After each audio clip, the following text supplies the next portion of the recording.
La 9e conférence des gouverneurs de la RDC tenue en Mbandaka a pris fin. Pour cette année, l'objectif visé était surtout la relance des économies des provinces. C'est ainsi que la thématique choisie était, je cite, « Le programme de développement local des 145 territoires renforce l'autorité de l'État pour relancer l'économie des provinces ». Fin de citation. Présidé par le président de la République en personne, il a lors de son meeting à l'esplanade de la maison communale de Wangata en Mbandaka expliqué à la population qu'il a mis en place les programmes de 145 territoires pour relancer le pays. De plus, il a promis de résoudre les problèmes d'eau et d'électricité en Mbandaka.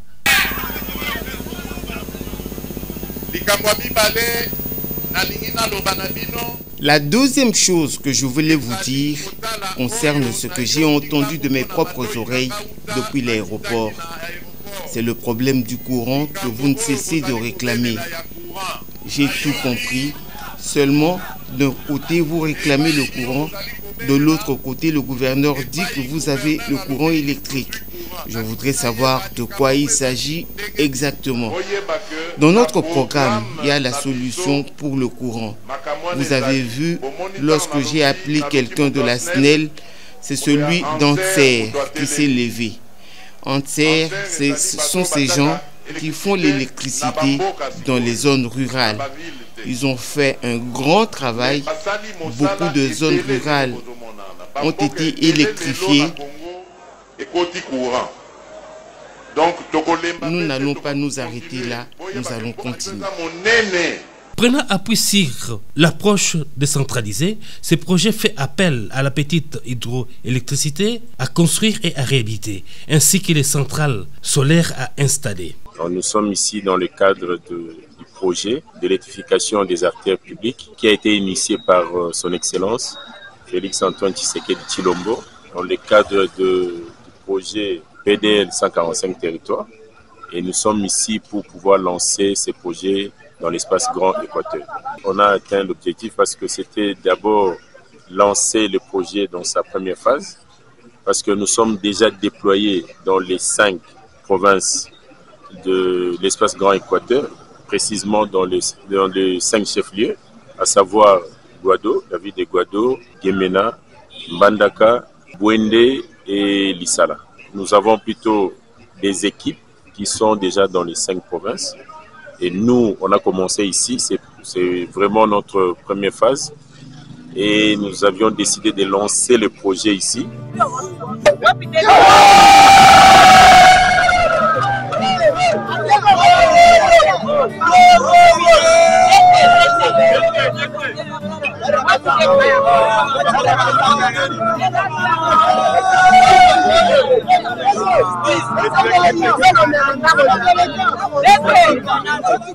Parce que les gouverneurs avaient fait les plaidoyers en nous approchant et aussi il a approché aussi les autorités depuis Kinshasa et je crois que ça a donné son fruit et qu'il fallait commencer les projets ici dans la ville de Guado.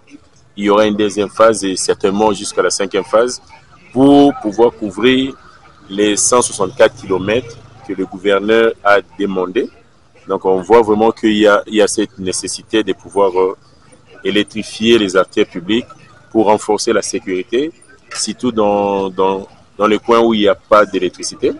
On sait qu'ici, la source d'énergie vient de la centrale de Mobai Mbongo, qui est sous la responsabilité de la SNEL.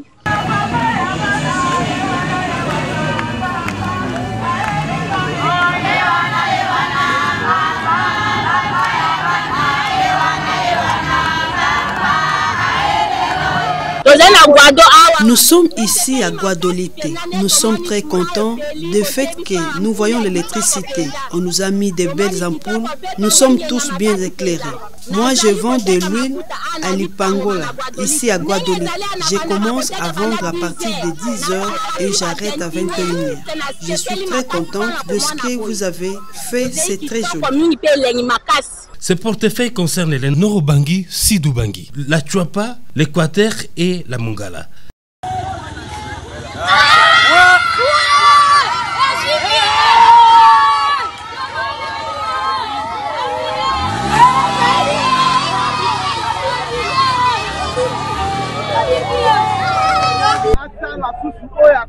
Qu'ils fassent plus et nous serons très contents.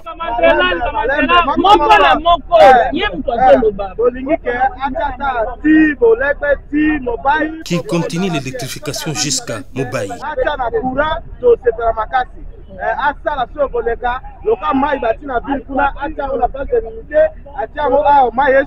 Nous voulons être comme les Congolais qui vivent à Lubumbashi, à l'est du pays et à Kinshasa. Partout, ça c'est son pays.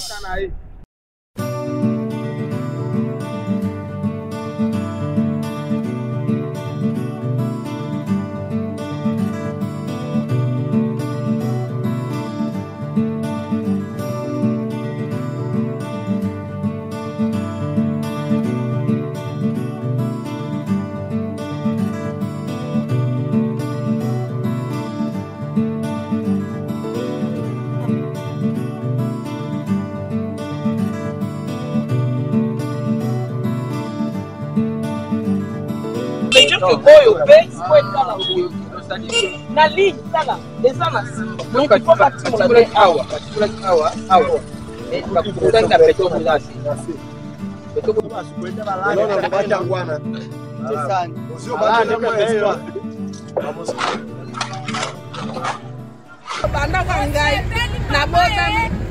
Depuis que je suis né, j'ai aujourd'hui 34 ans. Je n'ai jamais vu une chose pareille. Pourquoi ne suis-je pas content? On nous dit du temps de Mobutu, il y a eu du courant à Lissala. Mais notre génération n'a pas connu cette réalité.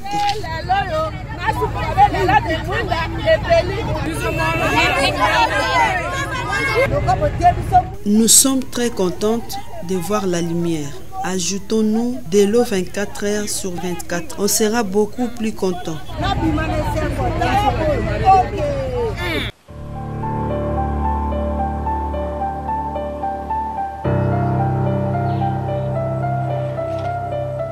Je suis très ravi de voir cette œuvre combien louable.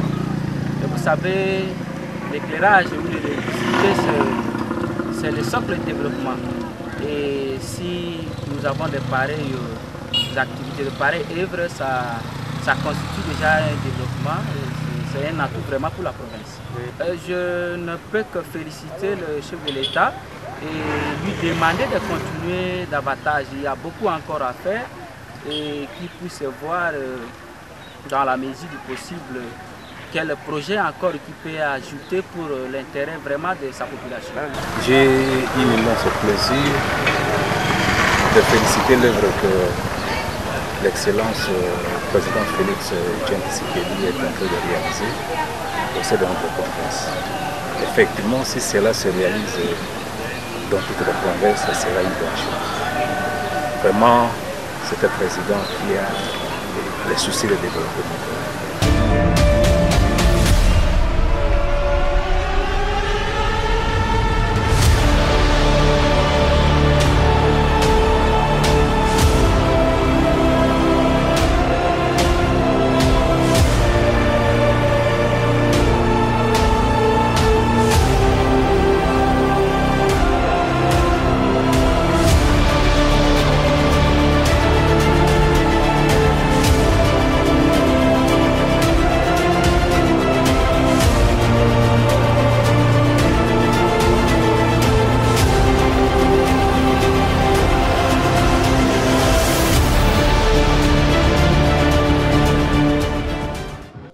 Le projet monnaie l'électrification, l'élo, Tozoloba, Kaka Makamo Etani, éclairage public, n'a pas partenaire, n'a plus sur scène.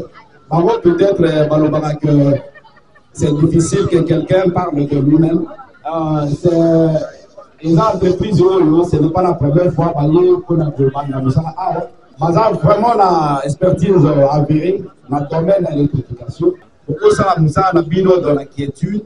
Jusqu'à ce que le projet OYO, la première étape, ici, là. Nous avons quelques projets que nous allons développer ici à Mbandaka, essentiellement à Wendy Sekli, où nous allons installer 250 kW crête, couplé avec une chaîne de froid, parce que nous voulons que nos pêcheurs puissent conserver et sécher les poissons pour qu'on ne puisse pas gaspiller les poissons.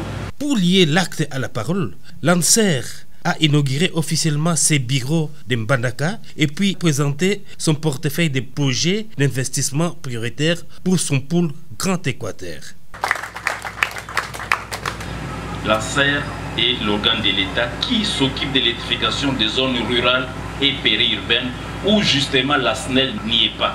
Et pendant longtemps, ce sont des zones qui ont été abandonnées. Soit un total de 11 projets à inscrire dans les volets électrification des programmes de développement local de 145 territoires. L'impact de l'électrification rurale commence à se faire sentir sur le plan socio-économique sur toute l'étendue du Grand Équateur. L'électrification rurale devra être à la base de tout développement dans les milieux ruraux en RDC et d'autres pays qui ont réussi leur électrification rurale.